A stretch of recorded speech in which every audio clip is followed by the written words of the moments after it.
Imagine teaching a robot to navigate a maze with no map, only feedback on whether it's getting closer or further from the exit.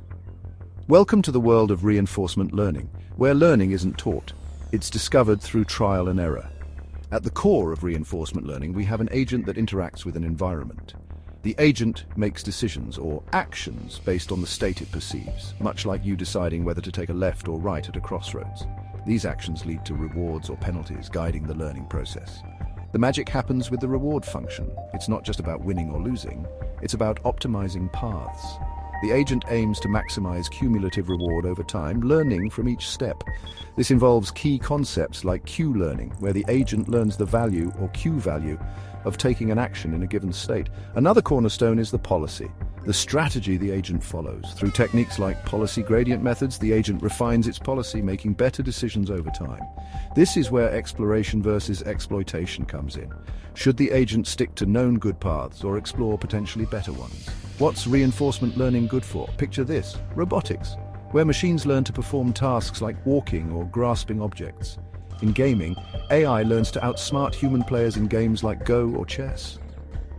It's also pivotal in autonomous driving, where vehicles learn to navigate varied and unpredictable environments, and in finance for optimizing trading strategies. But reinforcement learning isn't one technique, it's a spectrum.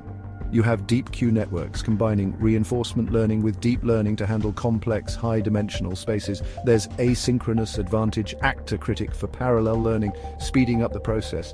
And inverse reinforcement learning, where the reward system is learned from observed behavior, not predefined. Yet, with power comes responsibility.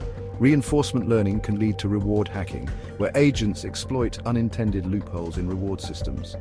There's also the challenge of sample efficiency, learning with fewer trials in real-world scenarios where each action has real consequences. So, are you ready to see how machines learn to think like us or better? Dive into the world of reinforcement learning, where each step, each decision, shapes the path to mastery. Click to explore how this technology is reshaping our world. Join us in this fascinating journey where learning is not just about following rules, but about mastering the art of decision-making.